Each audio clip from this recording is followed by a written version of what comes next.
Initiative Loire-Atlantique Nord, donc c'est une association de loi de 1901 qui va accompagner les créateurs, les repreneurs, les développeurs ou les innovateurs sur le territoire des 4 communautés de communes, donc Châteaubriand, Derval, la CCEG, Blain et Nozay. Depuis la fusion avec la CCEG, donc c'est 312 entreprises qui ont été accompagnées sur le territoire, ce qui représente à peu près 25 entreprises par an. Le partenariat, il est sous différentes formes, mais principalement sur la participation aux frais de fonctionnement de l'association à hauteur d'1 € par habitant. Donc il y a un premier accueil physique en fait où la personne va parler de son projet et puis après on va programmer rapidement derrière 1 ou 2 rendez-vous pour l'aider à, on va dire, à compiler son dossier de présentation qui sera présenté au comité d'attribution des prêts.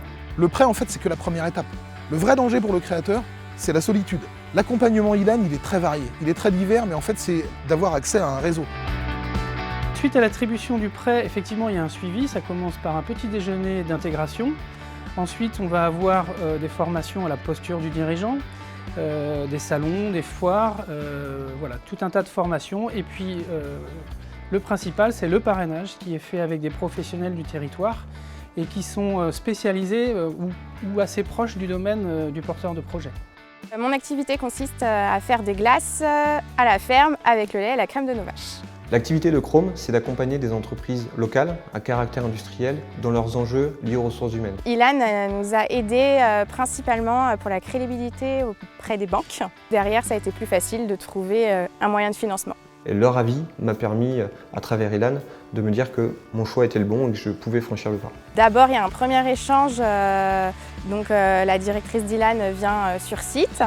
On lui explique notre projet. Dans un second temps, on présente notre projet à une dizaine de personnes et c'était à ce moment-là qu'on a la réponse, si oui ou non, il nous aide à financer. Les échanges sont mis en place très rapidement, ça a été très fluide puisque entre le moment où j'ai pris contact avec Ilan et l'obtention de mon prêt d'honneur, il a dû se passer 2 mois. Les conseils que je donnerais à un jeune créateur ou un porteur de projet, c'est d'abord de s'assurer que son socle familial et son cercle, on va dire, privé est au courant de sa démarche et va le soutenir dans sa démarche.